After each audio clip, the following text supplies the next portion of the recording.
8-year-old children. Mm-hmm. It is a little different when you think about girls, but it's the same, guys or girls. It's still hard. But we're women's health, so yeah. I wanted to do a special video about back to school. And I'll tell you, I'm taking 4 of those school sweaters, a bunch of pennants, some of those beer mugs, a few of these fuzzballs you cheer with, and hey, folks, it's on me. Shakespeare for everyone, okay? Women who are headed off to college for the first time and have really just become women. Mm-hmm. This is the first time that a girl has been independent, away from mom and dad, making her own decisions, and that can be scary and difficult to navigate. It is. So, and it's uncharted territory for most of them. Very much. They get that new sense of freedom, and it's kind of like, whoa, I can do whatever, and you kind of be like, okay, but let me just give you a little guidelines to follow. Yeah, I can do whatever, but there's just some things you really don't want to do. Yeah. You really don't want to do them. So I did think about when I was going off to school for the first time. I went to a school that was not very far away from my mom and dad. I was less than 2 hours away. But it was far enough that I felt independent. And I was making my own decisions. Thank you very much. Exactly. I could stay out all night if I wanted to. And then pay the price the next day in class when I couldn't keep my eyes open. And I wish that I had had somebody who kind of went through a few, not rules, because I don't want you to feel like I'm giving you rules, but a few guidelines to help you make decisions that you're going to feel good about later. Mm-hmm. Decisions that are going to be the best thing for your health, your mental health, your psychological health, and your physical health. Yeah. One of the first things that we hear about, especially with that first year in college, is the freshman 15. That's the mythical 15 pounds that you gain your first year in college. Right. Sometimes it's more like 30.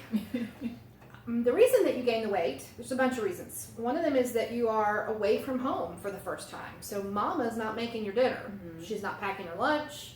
She's not making sure the cabinet's stocked with good, healthy breakfast choices. You're on your own. And you can eat whatever day-old pizza for breakfast if you want to. But the choices that you make in your nutrition are going to affect your health across the board. And if you want to do well at school, you have to maximize your nutrition. Yeah. So, how to not gain the freshman 15. Be prepared. Being away from home is stressful. Mm-hmm. When we are stressed out, our cortisol levels rise. Yep. We desire carby food because it brings us comfort. All the good stuff. Yeah. and the more carby food we eat, the more bleh we feel, and the less likely we want to exercise. And if we know that going in, then we can do things to minimize that from the very beginning. Plan your exercise routine so that you have accountability. You go there every day at the same time. You know that that's what you're going to do, and you're less likely to shirk off doing that. Right. And also make sure that you've got really good foods available to you. So if you're in a dorm room, but you've got a space to keep some things like power bars, peanut butter, you want that instead of sugary cereal, potato chips, cookies you got out of the vending machine. Yeah, you still want to incorporate like your fruits and veggies. So, lots of fruits and veggies. Most fruits can hold up pretty good, like apples, oranges, things like that. Even bananas if you're careful. Yeah. Gotta be careful. Gotta be careful. Also, when you're starting to think about, whether you want to tap into your snack supply, are you hungry? Yeah. Or are you just bored? Or homesick? Yep. So if you're just bored, maybe you make a phone call to mom instead of eating the Doritos. Mm-hmm. Don't skip breakfast. Now, that's hard. That's hard. that is hard. It was strange. My last year in high school, I had a 0-period class. I was in school by 6:30 every morning, and it wasn't a hardship for me. It was fine. But for some reason, that 7:50 class, my first year of college, about killed me. I couldn't believe how early that was. Yeah. And I tended to show up in my pajamas and my bunny slippers.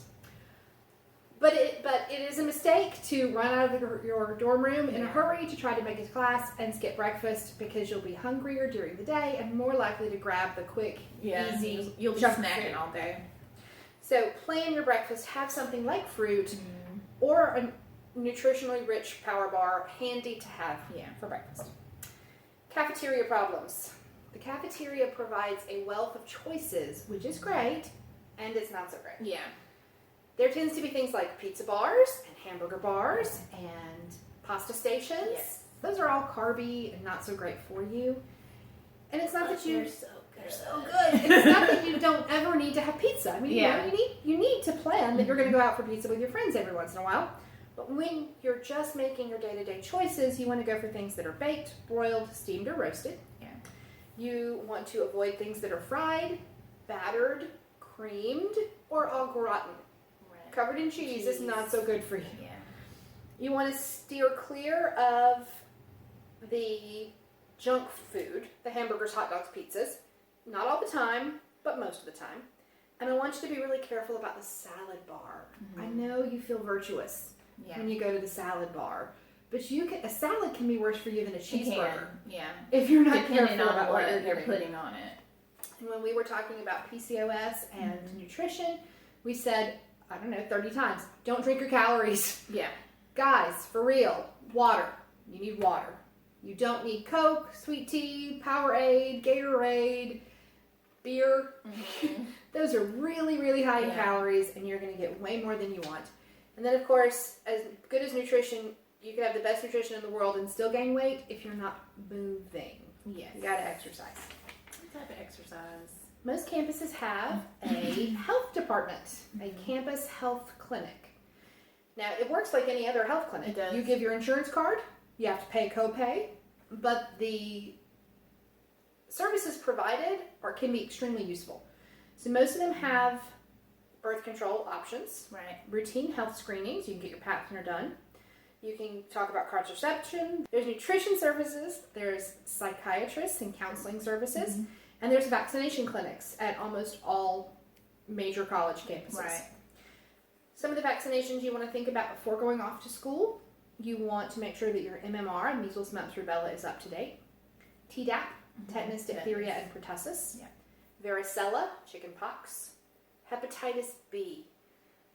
Hepatitis B is offered as a newborn vaccination.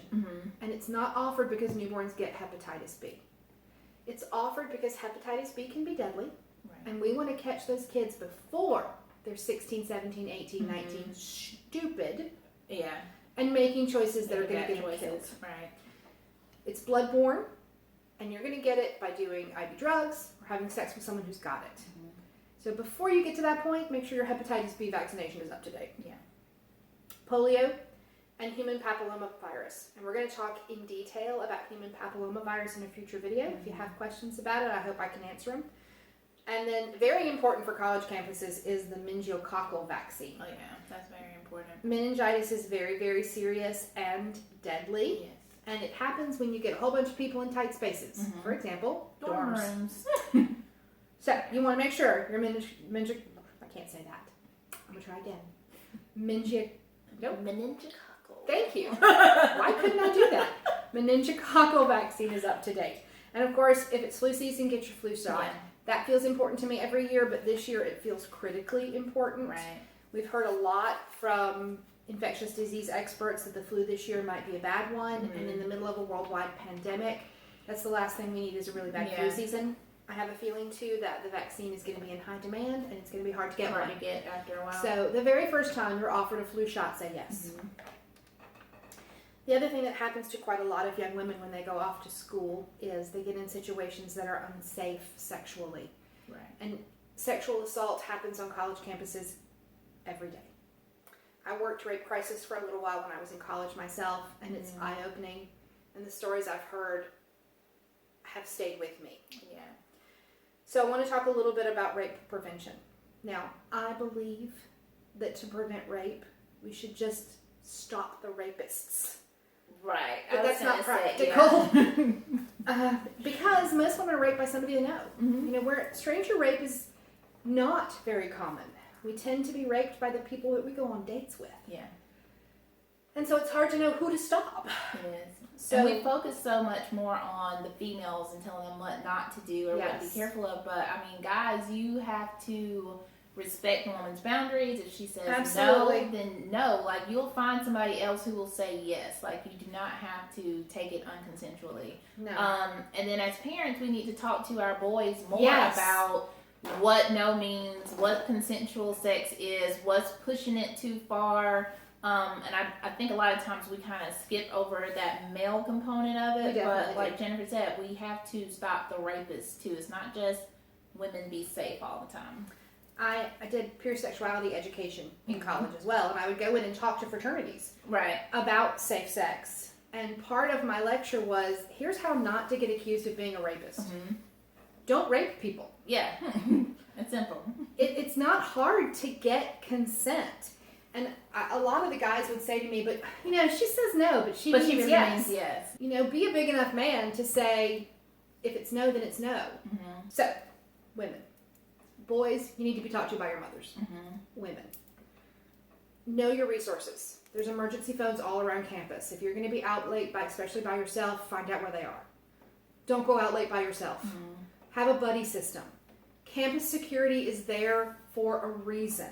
If you're at the library at midnight and you're headed home by yourself, call campus security. They'll come and walk you to your car. And they don't mind doing it. They would much rather walk you to your car at midnight than come find your body the next morning. Exactly. Stay alert. Your campus can feel secure. Campus is an extension of your home, and it begins to feel like a small town. And it feels safe. And I want it to feel safe, but I want you to know what's going on around you too.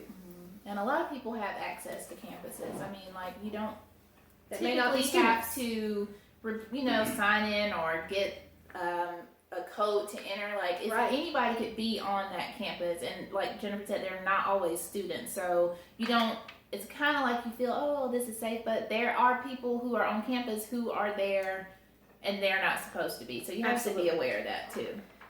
If you have earbuds in when you're walking through campus, only one ear. You got to be able to listen to what's going on around you. Don't post your location on social media. Please. Especially if you're all by yourself. Studying at the library. That lets everybody that knows you or anybody who knows you know where you are. It's not a good idea. Make other people earn your trust. Most women are raped by people they know. Don't be alone with somebody you're not sure of. Not for a long, long time. Have a backup plan. Memorize some phone numbers. Do you know? Do you have phone numbers memorized? I don't. Not I have anymore. very few memorized. I know my mom's and my dad's and my sister, and like that's it. And that's a big problem, especially with our younger generations. Nobody knows phone numbers anymore because you can just pull it up on your phone and tap who you're, you know, trying to call. And often when you're like, well, what's their phone number? You're like, oh, I don't know. So it is a good idea to know, like, your friends that you have made at college, to really learn their number so you can call it. If you lose your phone, if somebody takes your phone or damages it, you do need to know some numbers by heart. Hide some emergency cash. If your purse gets taken from you, have a 20 in your shoe. You know, have something stashed away. Gas up your car. If you don't live on campus but you're headed there in the evening, don't go with, you know, sitting on E. Because you might need to leave, and you might need to leave in a hurry. Jumper cables. If you wind up with a car emergency and you can't go anywhere and you're by the side of the road and it's dark, you want to be prepared to get some help when you need it. You might even consider AAA. Have a spare key hidden somewhere too. Lock your doors and your windows. I listen to a lot of podcasts, and one of my favorite ones always says fresh air is for dead people. Don't leave your doors unlocked. Don't leave your windows open. Fresh air is for dead people. Don't prop open the door of your dorm hall. Gosh, that happens all the time. Oh my Lord. Don't let strangers you don't know into your dorm. Even if that person doesn't attack you, how would you feel if you found out later that person attacked somebody else? And because they can go in, and depending on how your dorm is set up, if it's one of those old school dorms that, like when I was in college, they could hide in the restrooms. You know, they could be in the hallways, the staircases, hiding on the elevator. So you really, you know, you might be trying to sneak your boyfriend in, but you got to think of who else is also using that door to come in. Party safe. This is the time in a young woman's life when she starts to have some socialization that's not parent controlled. You know, you might have gone to a few parties in high school maybe, but this is where most people really party. Party safe. Go with people you trust. Don't leave your buddy. Be a good friend, man. You know, don't go off with some guy you just met and leave the girl that you came to the party with alone, because that's setting her up to be in a bad situation. Don't leave your drink unattended. Don't drink anything somebody hands you. Either watch it made or open the bottle yourself. If you do manage to leave your drink unattended, throw it out. Away. It's not worth it. Watch your friends' drinks. Come on, be a good friend. Back each other up. Know your limits. I can have one drink. That's it. That's all I can do. That's all you can take. That's all, because after that, I start making bad decisions. Most people don't want to be rude. So you get into a situation that makes you uncomfortable and you get things happen just because you didn't want to be rude. Right. Be rude. Yeah. Be rude and be loud. And I'd rather you trust be your rude gut. and be alive Yeah. than be polite and dead. A lot of times we get those little feelings or red flags, or you just kind of feel like, oh, I'm a little uneasy, something is off, and like Jennifer said, you don't want to be rude or be like, okay, well, I don't want to assume that this person is this way, but a lot of times that is your intuition kicking in, and that's your protection of, okay, I need to get out of this situation. So Absolutely. Be rude, leave, say, I'm out, I want to go, I'm not drinking this. It's okay to protect yourself. And if you really can't be rude, then lie. Yeah. Just make something up. I've got to go. I've got to Right. meet my mom. I told my friend I'd see her. I got to go pee. I think I might throw up. Yeah. Lie. Yeah, it's fine. Be alive, no matter how you have to do that. Right. College can be one of the most exciting and rewarding and funnest times of your life. Mm-hmm. But it can also be the beginning of a nightmare, and I don't want that to happen to any of you guys. So Right. have fun, learn a lot, but please be safe and take care of each other. Yes. And also, protect yourself too. It's not a bad idea to have like some pepper spray or a little taser or something you can have in your purse. If you are in a situation where you're alone or you're attacked or that type of thing, that you have some type of defense that you can protect yourself. Take a self-defense class. Yeah, self-defense classes are good. And a lot of colleges will offer a self-defense class to meet your PE requirement. Right, they do. So Try that. just be careful. Bye, guys.